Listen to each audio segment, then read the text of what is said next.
Beautiful Theo, thank you for this gift this morning. Good morning. I'm Reverend Lane-Mairead Campbell, and welcome to the First Universalist Church of Rochester, where we are called to nurture the spirit and to serve the community. Whoever you are welcome here. Whomever you love, you are welcome here. Wherever you come from, you are welcome here.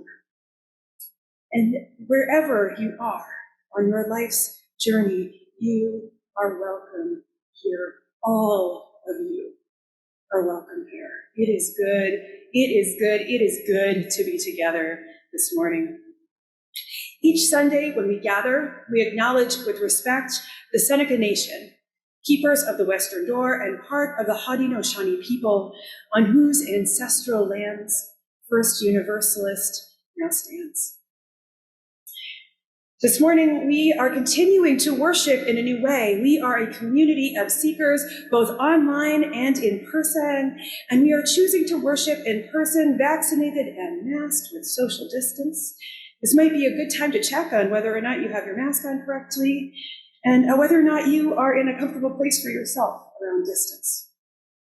If you are here for the first, second, or third time, or if you are returning back to this space, we especially welcome you. Thank you for making it to this worshiping community.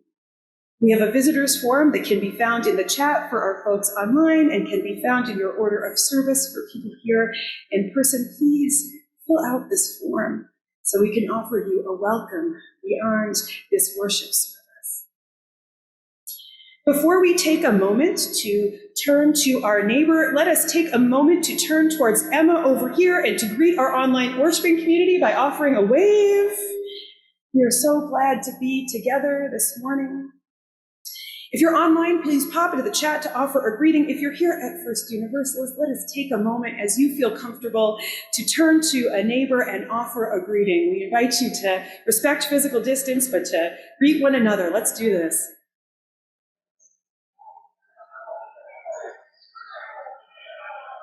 Good morning. Good morning.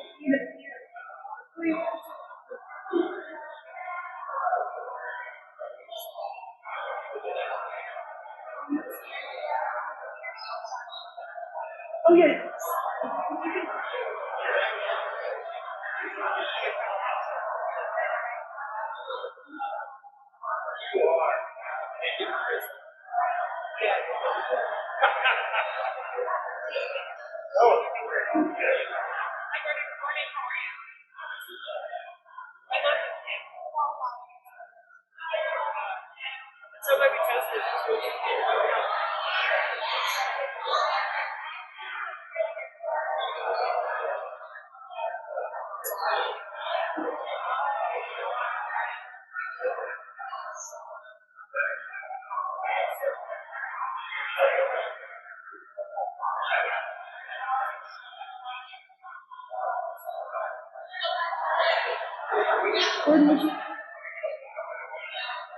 All right, dear ones, it's time for us to sing. It's time for us to sing. It's time for us to sing. I hate to pull you away from your good conversations. It's time to welcome each other.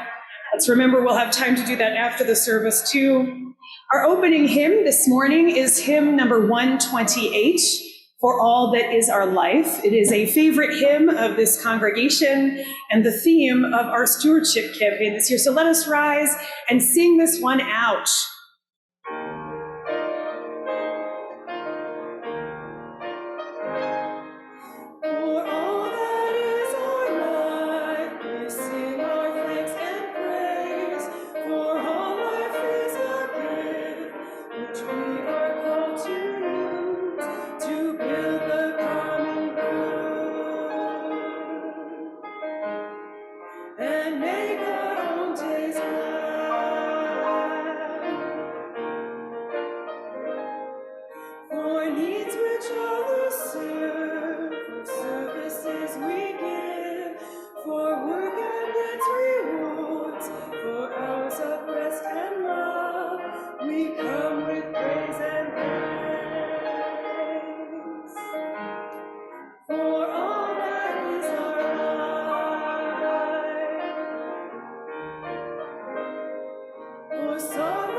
and make our days bright.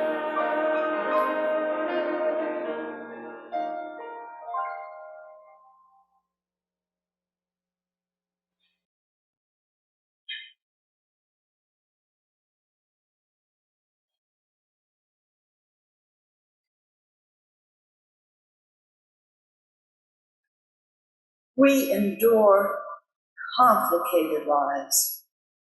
Lives complicated not only by COVID and its effects, but by the many, many issues and problems we face in this time of turmoil and uncertainty.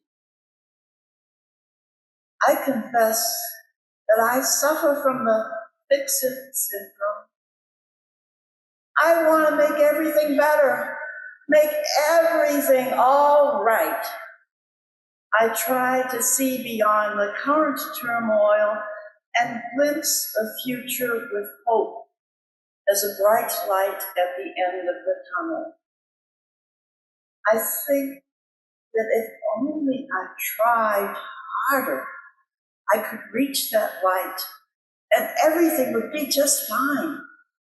My small effort, which I know to be proverbial drop in the bucket, would add to the drops of other well-meaning people and become a flood that would overwhelm all the lies and misunderstandings and hatreds that so trouble our world. But there are so many problems, more than I can deal with alone.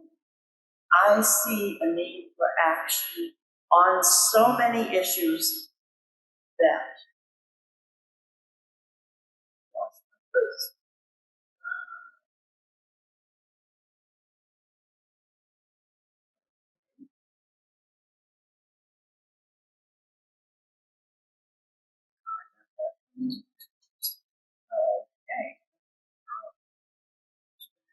Okay. Yeah, all right. Thank you. All right. Start again. So many problems, including this one I just encountered. More than I can deal with alone. I see a need for action on so many issues that I'm not really sure there's a place for me at all. Can I truly make a difference? If so, how do I go about it? Nicole Hannah-Jones was asked a similar question at a recent lecture at SUNY Brockport. For the possible few who haven't heard of her, Nicole Hannah-Jones is a very respected journalist, winner of a MacArthur Grant and many other awards, and the originator of the 1619 Project, which encompasses the much discussed and feared critical race theory. The questioner wanted to know what she, as a white woman of a certain age, could do to help our democracy from simply fading away under an ever-increasing barrage of lies and assaults upon it. Her question resonated with me. Although I don't identify as white, I do identify as a woman of a certain age, for whom marching and picketing are tactics no longer in my quiver of protest skills. I found Professor Hannah-Jones's response to be thought-provoking. She said, "Do what's important to you. Find something that is truly meaningful," and I'm paraphrasing her response, "and concentrate on it." What a relief. I don't have to try to do everything. I don't have to be spread so thin that I feel like see-through lingerie.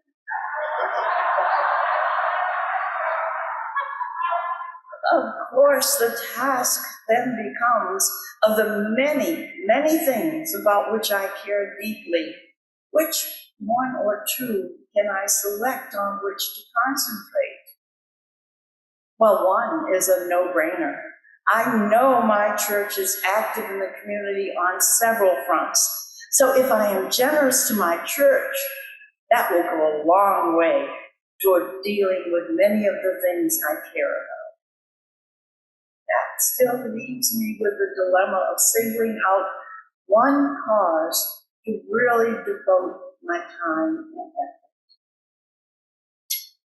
Well, that's a choice not to be taken lightly and will require a good deal of thought. In the meantime, let us take this opportunity to celebrate our devotion to our church and our common generosity. Come, let us worship together. As Melissa Parrish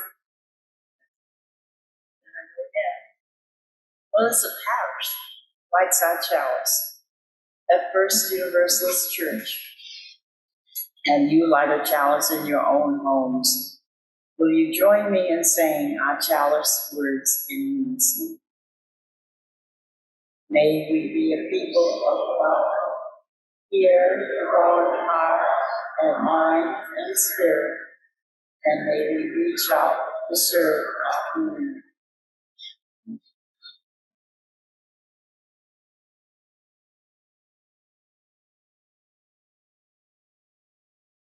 Good morning, First Universalist. I'm Kitty Forbush. And I'm Brian Green. It's so good to see you here in person and online to celebrate Stewardship Sunday with you and all that is our life. We want to honor your financial commitment that allows First Universalist to be all that it is. This church and our mission to nurture the spirit and serve the community is such an integral part of our spiritual lives, whatever that means to you. To participate in a community that respects the inherent worth and dignity of all allows us to be the people we are meant to be: kind, loving, inclusive, and generous. Here at First Universalist, we celebrate all that is our lives, the joys and sorrows, highs and lows, opinions and beliefs. We are open to possibilities and challenges and are supportive in both. Because of you and your willingness to share your treasure, First Universalist will continue to grow and thrive, providing us and our community love, light, music, laughter, friendship, support, information, social justice, and connection. The 2022-2023 Stewardship team thanks you from the bottom of our hearts for your attention and your consideration. Brian and I want to give a shout out, thumbs up. Please stand if you're here. To Reverend Lane-Mairead Campbell. There she is, isn't she? Emma Berry, Catherine Flynn,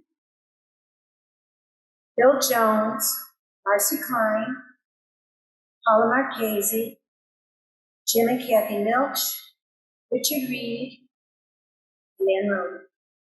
A true team effort. And again, to all of you who have dug deep and been willing to move us forward in fiscal prosperity. And please, at the end of the service, go down the steps to the Claire Barton Lounge and pick up your individual piece of the pie. Amen. Blessed be, and may it be so.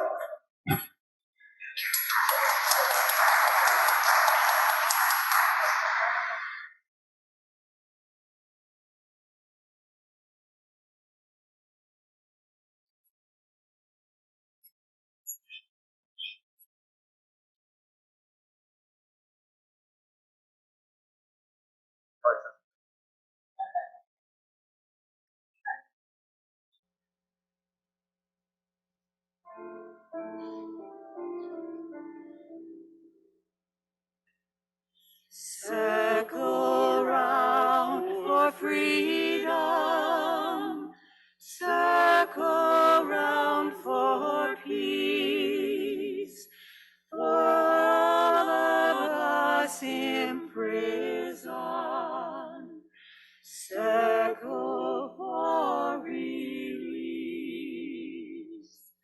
circle for the planet, circle for each soul, for the children of our children. Keep the circle whole. Circle round for freedom. Circle round for peace. For all of us imprisoned. Circle for release. Circle for the planet. Circle for each soul. For the children of our children. Keep the circle whole.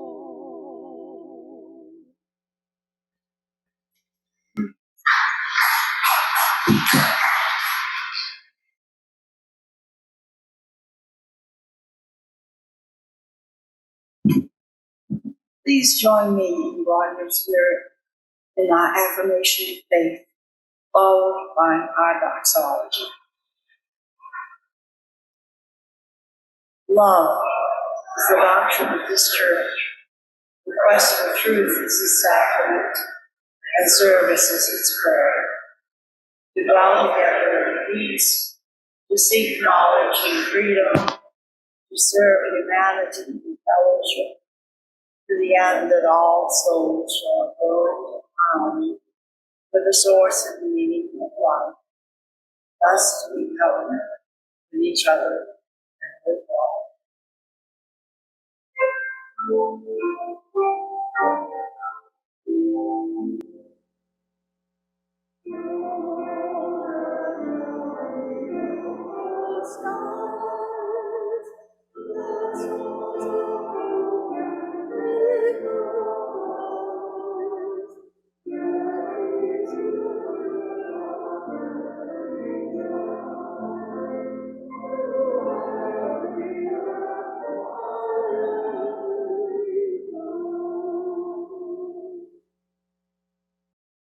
This is our opportunity to spread our joy, our trust, our hope by bonding together to contribute to our church. This has been a hard year. No, a hard 2 years. But we have stayed together.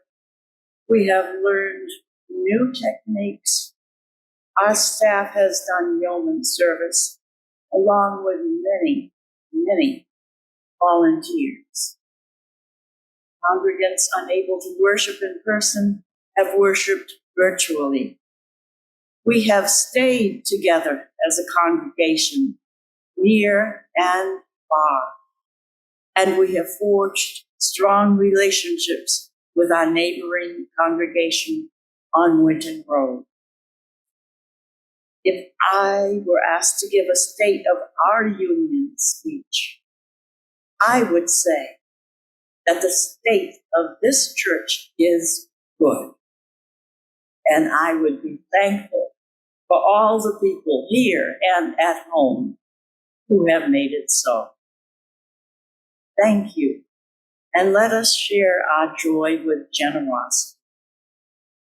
You are invited to bring your offering to the offering boxes in the front and back of the sanctuary before or after service and during our offering.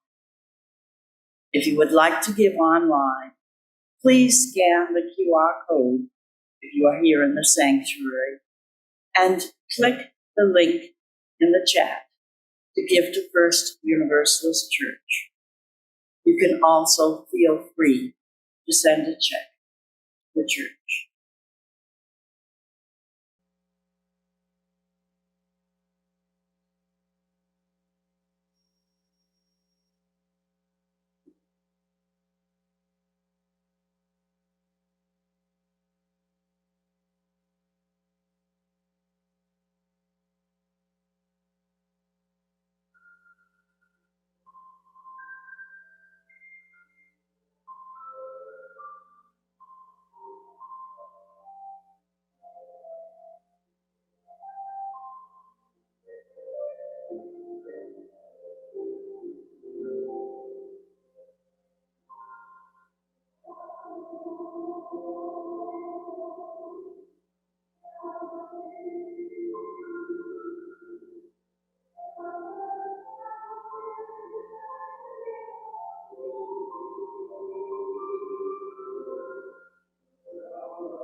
Today's story, Supriya's Bowl, comes from the Buddhist tradition, and most specifically from a book called The Broken Tusk by Uma Krishnaswamy. Hard times starve people's spirits as well as their bodies. So it was once when the Buddha had lived and famine struck the land. The rains failed, the heat of the sun made the crops wither. In the field and all around, cries of pain and hunger could be heard. In the midst of the misery, some people, their fear motivated them to close their hearts, to hold on to their resources as tight as they could, to become greedy or selfish. And Buddha's followers came to him with stories of sadness and shame. One merchant in town had stabbed another for a bag of grain. One person had sold their last goat to buy some flour and was attacked by bandits and flour stolen way home. And saddest of all, Lord Buddha, are the stories of the poor children. Call all the people together, said the Buddha. Let us see what we can do to help. So the followers of Buddha called a big meeting, and hundreds of people came, the rich and the poor, the well-fed and the starving. Out of respect for the Buddha, they came to hear his words, perhaps to see him. The Buddha said, citizens of this land, surely there is enough food in the storehouses to feed everyone. If those who have share with those who do not during the lean season, then we will all survive to enjoy the benefits of the next good harvest. The poor and the hungry looked hopeful at the Buddha's words, but the rich people grumbled. My granary is empty, one person lied. The poor are lazy. Let them work for me, and then they can use the money to buy the food I have stored. There are too many poor people. Let them go somewhere else. The Buddha sighed. His eyes fell upon the people with hearts of stone. Is there no one here, he asked finally, who will take on the job of helping to feed the poor and homeless in these hard times? There was silence, and then a small voice popped up. I will, Lord Buddha. Out of the crowd stepped a child no more than 6 or 7, a merchant's child dressed in fine silk. My name is Supriya, and I have a bowl to fill with food for the hungry. When can I begin? The Buddha smiled. Small child, he said, your heart is filled with love. How will you do this alone? Supriya replied, not alone, Lord Buddha, but with your help. I will take this bowl from house to house and ask for food for the poor. I will not be refused. Do it. Looking at the child with an earnest face and shining eyes, the most open-hearted and least selfish among those present, others' hearts began to open too, to soften, to remember their better selves. I do have a little grain in my storehouse, mumbled one. I have some pickled mango from summer's harvest, said another. My father was poor once. I'm sorry, I forgot. Then Supriya took the bowl and went day after day from house to house in the rich part of town. Wherever Supriya went, little by little, the bowl was filled. Sometimes an old grandmother would fill it with rice. Sometimes children would give up their sweets for the day. Often others would join with Supriya with their bowls and then help take the food to those who needed it. And sometimes, it is said, when Supriya was tired of walking and the young child would rest in the shade of the banyan tree, Supriya would awake, find the bowl magically filled. Now, said Supriya, the hungry will eat, and the people of this town will take care of it. So they did. let us remember in the hard times and the abundant times that today my life depends on yours. Tomorrow yours depends on you. From you I receive, you I give. This. May this church and faith community be a place of ever amounting abundance, knowing that we have all that we need, and that our hearts and love will inspire each other. Let my love remind you of your love. May your love open hearts that you never even knew. Today we will be collecting food for the community covered on Nestor Street, and you can bring it in next week if you didn't bring it with you today. I ask if you have food with you, if you want to raise your hand, or if you're able to bring it up, or maybe someone can grab it for you, or you can drop it off on your way. I do our best. Looks like some people got it. We are so excited to re-begin this practice, our monthly food. And thank you always for your generosity to our congregation, to our community. Because that's why we're here, to nurture the spirit and serve.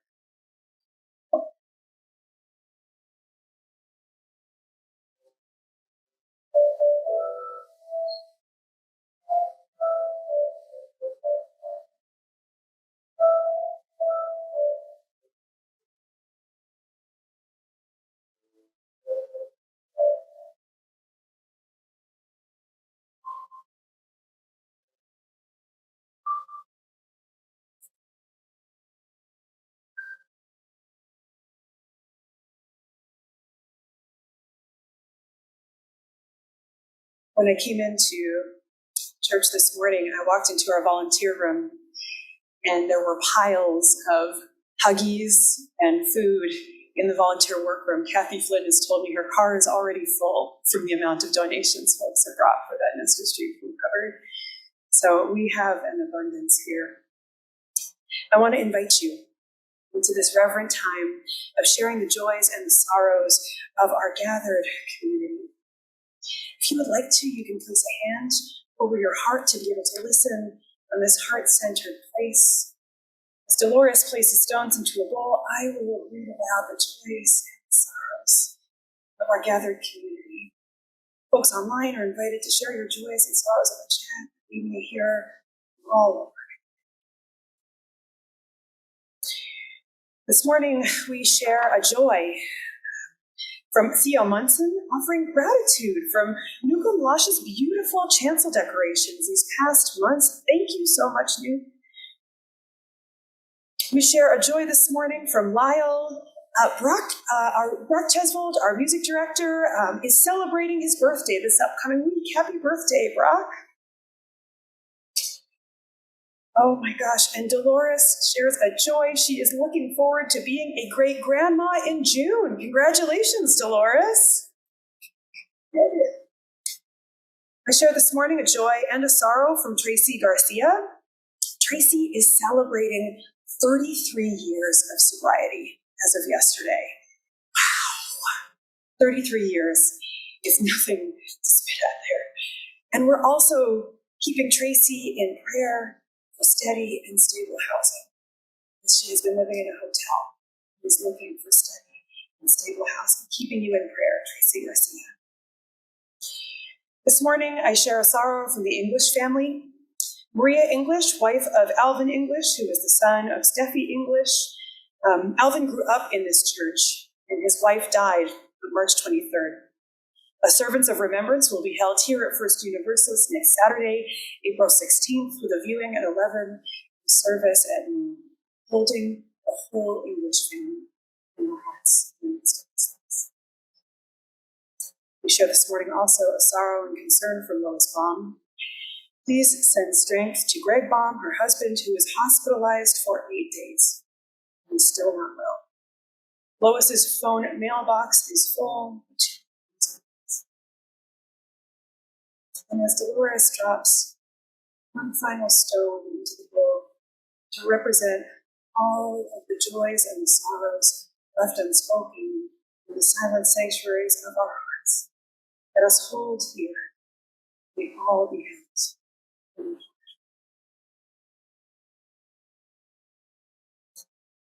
Dolores lights our white candle. We acknowledge that we are a community affected by the grief, the loss, the fear, and the hope of living through a pandemic to an endemic. May this candle's flame hold our experiences around this horrific disease. May this light be a beacon of hope and a reminder that we are not.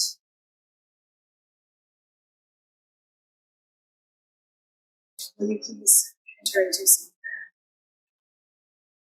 comfortable in your seats, close your eyes, soften your gaze, whatever feels best for you to open yourself up in this moment, in this community, spirit, to where you are.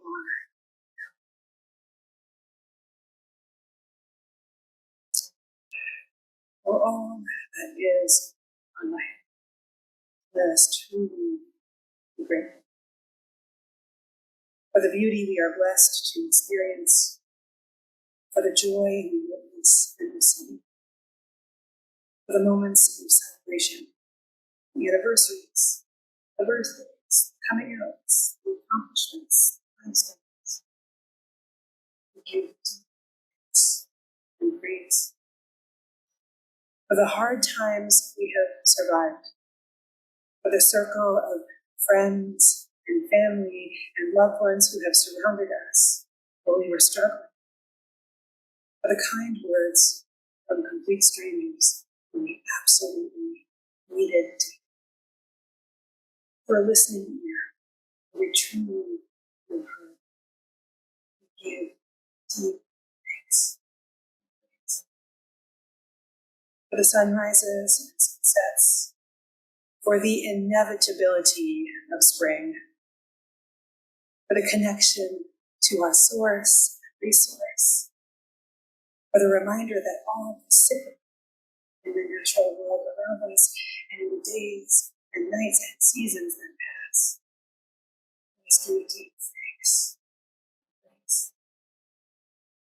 For the silent prayers of our hearts, for the stillness that can be both familiar and extremely rare, for the pause, for this gift of a life, this gift of survival, this gift of this breath, this gift of this body.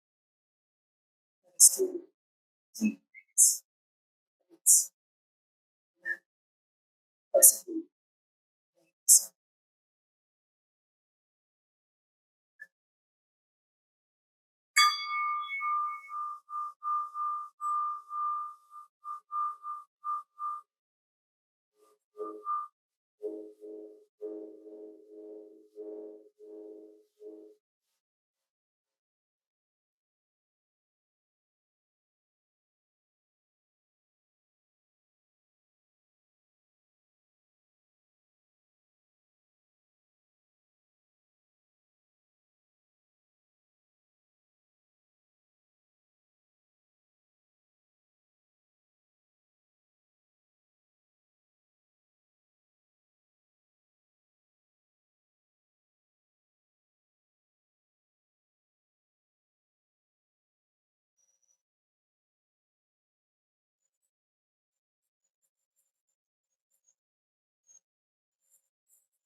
As we join in celebrating the spirit of life present within us and amongst us, let us sing our hymn of contemplation from the seats, number 123.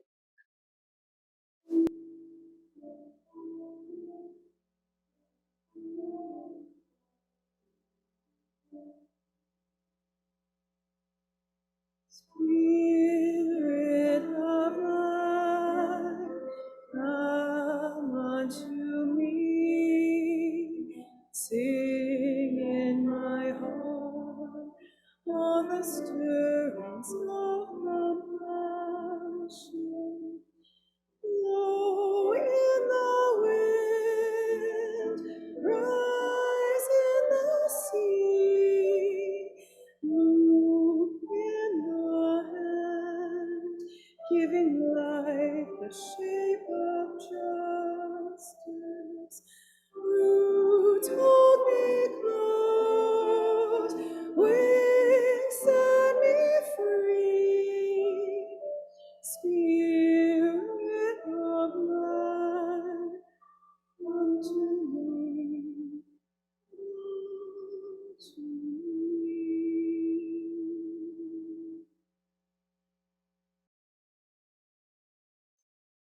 On Thursday, June 17th of 2021, one of our beloved members, Ruth Fitzgerald, passed away.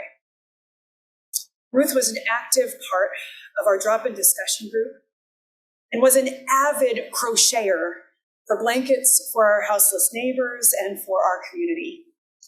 As I got to sit with her in the moments before she died, she shared that she was not afraid of death for herself. She was mostly concerned for those who would continue on, for their pain, for their loss. She did not want to be a burden to them in her death. This was so quintessential Ruth Fitzgerald. On May 21st of 2021, just a month before, Ruth wrote a gratitude note to First Universalist. Given the fact that we were not yet back in our building, I was the one to receive this note, and I want to share it with you all this morning so that we all may hear it. Even if you did not know Ruth well, or even if this is your first Sunday with us, I just invite you to imagine someone you have loved who has left your days, whether through death or another loss, and just bring them to mind as I read her words. May 21st, 2021. Dear First Universalist, since I discovered you years ago and then got better acquainted and joined, I have been so proud and happy to be a Unitarian Universalist. I have loved all the great people and the choir and the book club and the Blanket Square crochet group and the discussion group and the auction and the coffee hour and most of all, the people and the principles that unite us. Thank you so much for giving me such a wonderful second home. I have appreciated all the flowers and cards you've sent, though I have not sent proper acknowledgement. I haven't been able to drive to church for a long time, so Zoom services have been wonderful for me. And I think she added this note out of a little bit of self-conscious. My kids say my handwriting hasn't changed since they were kids, so don't blame that on COVID or heart failure. It was perfectly easy to read. She also included this too. I think we at First Universalist are supposed to be sort of neutral politically, but some may let slip a few less than neutral comments now or then. That might have been for me. But this is to say, thank you. And I love you all. And I hope when you see a great tree, you'll sometimes think, Ruth would have liked that. Much love. Ruth.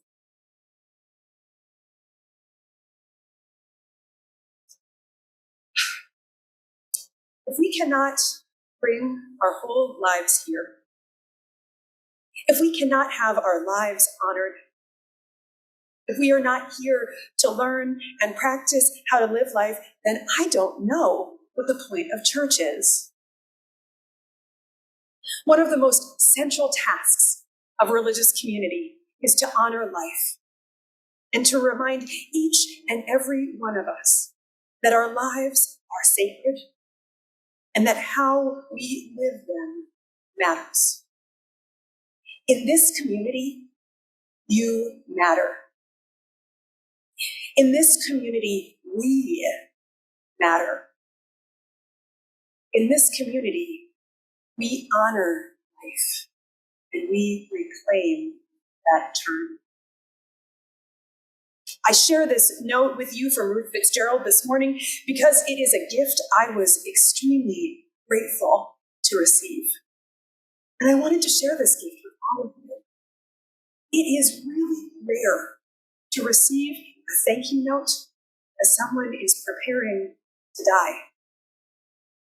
And in this note, she names all of the parts of this community that she has been a part of.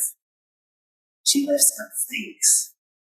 She offers us a way to remember her, to look to a great tree and know that she would have liked that one. It is rare to know the impact this church has had on a life now ended.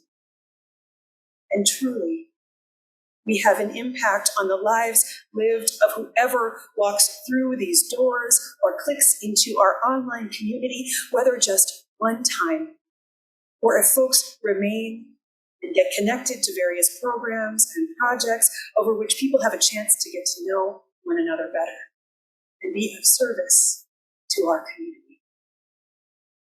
First Universalist is meant to be here for the many phases and stages of life.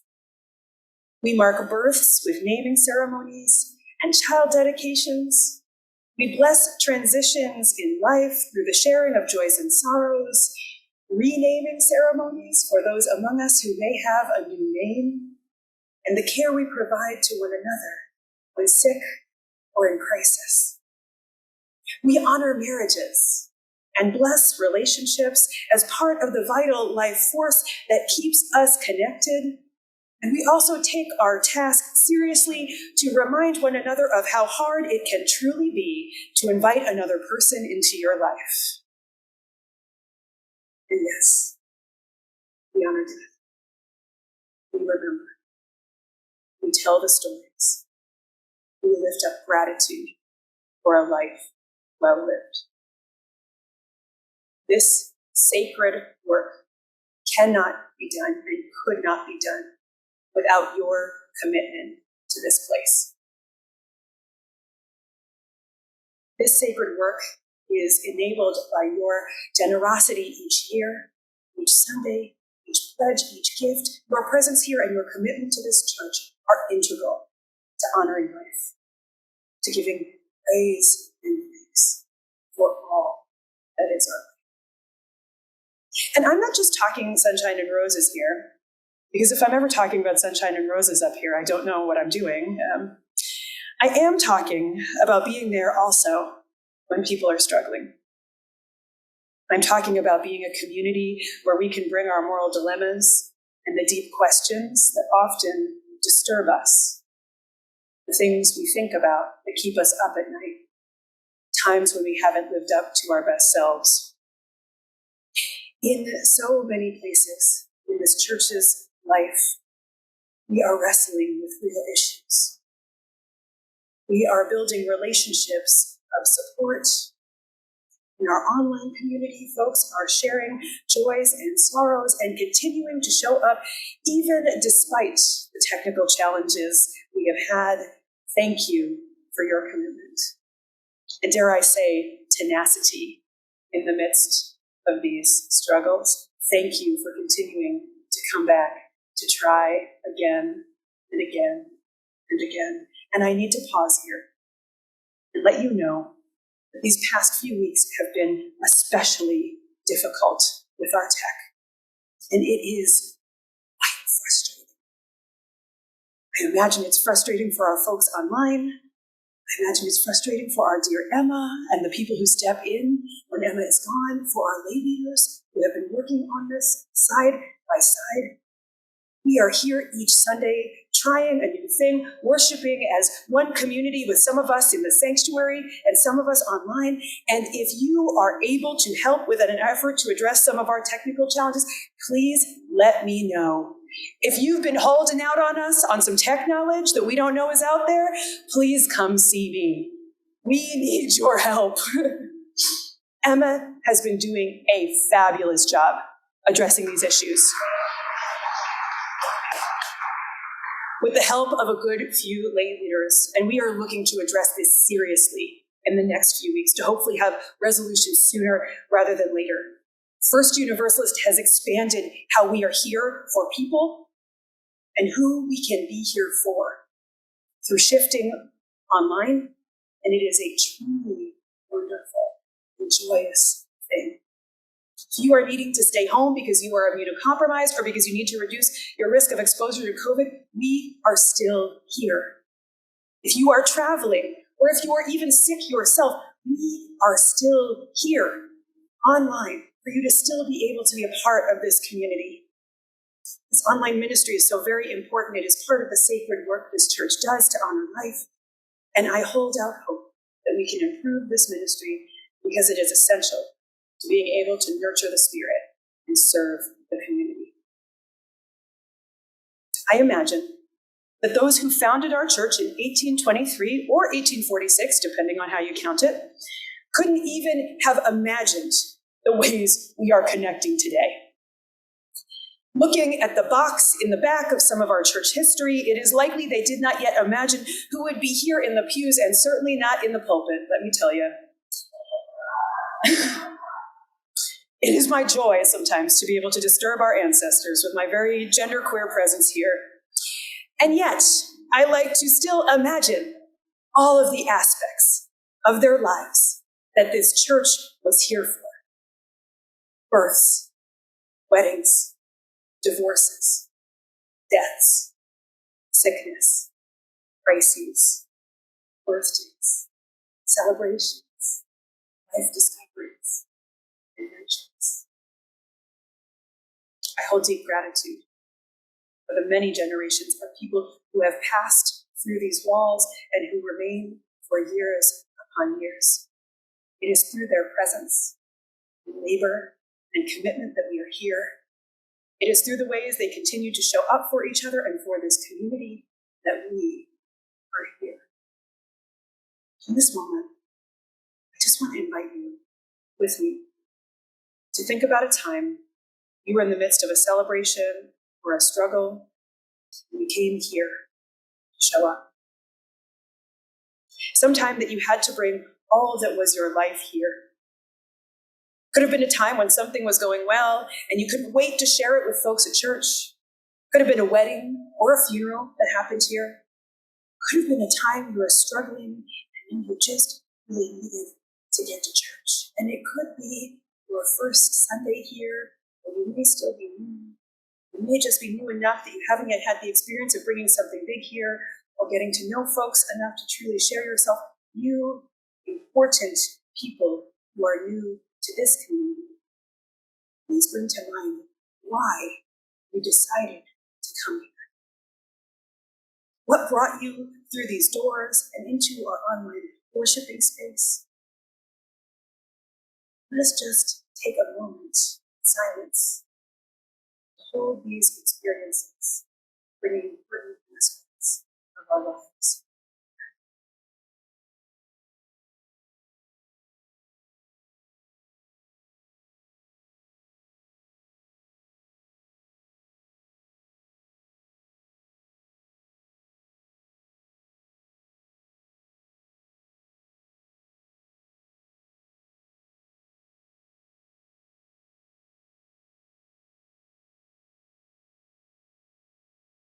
Let us hold gratitude this morning. This church has been here for us when we needed it.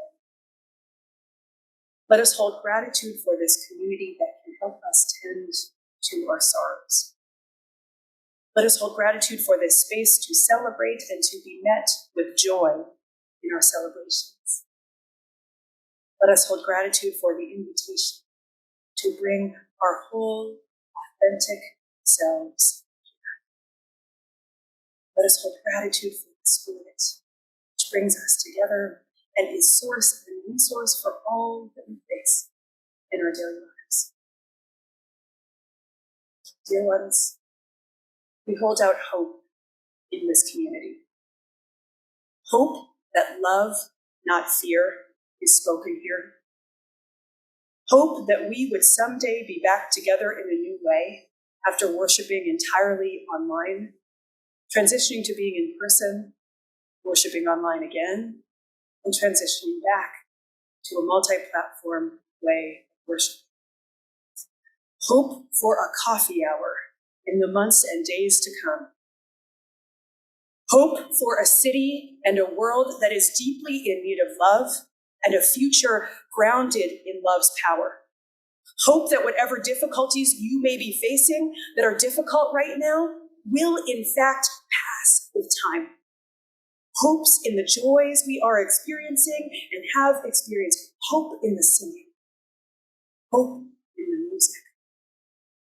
Hope for a future where this church lives into our vision of being both an in-person and online community together. Hope of even deeper welcome and even more love felt here than we could have ever imagined. We hold out hope. As we move forward into this vision, this hopeful future vision, you, whoever you are, and however you came here, you are a part of it. You are essential to this community, and gratitude overflows for all that you bring here. Thank you. This community needs you. May you know today just how important you are. May you know the power of this community to support and nourish you, and may you know that your life is honored here alongside the many lives present this morning. May you know you can bring all that is your life into this space, and may each one of us be grateful for it. Amen. Blessed be, and may it be so. Dear ones, this morning I felt like we needed to end on a high note. And so we are going to sing Guide My Feet, hymn number 348. This is a song about going forward together, and that is what we are doing. So if you would, please rise in body or in spirit as we sing Guide My Feet.